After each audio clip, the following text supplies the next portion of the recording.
সন্তানের লাইফ বরবাদ হয়ে যাব। আল্লাহ রাসূলে কইছেন 3 শ্রেণীর মানুষের দোয়া আল্লাহ ফিরাইয়া দিন না।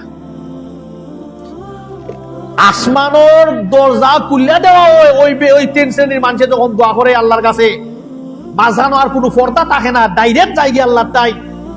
এর মধ্যে এক শ্রেণীর মানুষ হইল মা বাবা যদি কষ্ট পায় আল্লাহর কাছে দোয়া করে যে আল্লাহ এত কষ্ট করে লালন পালন করছিলাম রে আল্লাহ সন্তান রে, আমার লাইফের প্রতিদিনের 24 ঘন্টার মধ্যে সন্তানদের সুখে রাখার লাগি আমি 16 ঘন্টা 18 ঘন্টা পর্যন্ত কাম করছি, যাতে করে আমার সন্তানকে সুন্দর একটা লাইফ দিতে পারি।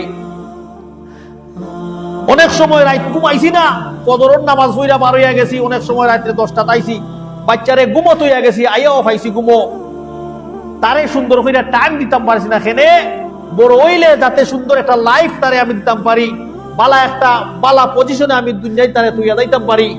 আল্লাহ এত কষ্ট কইরা আমার যৌবনের পুরা 10টা বছর, পুরা 15টা বছর, পুরা 20টা বছর তার তলে মেহনত হইয়া কাটাইলাম।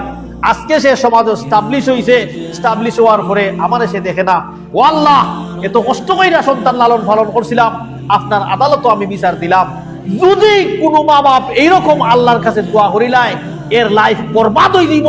দুনিয়ার যদিও সুখ, রাস্তা ঘাটে হাটে মাঠে যে কোনো জায়গায় এ বেজ্জত হইব নিশ্চিত। এজন্য মা বাবা বড় মূল্যবান জিনিস, এরারে কদর করা দরকার।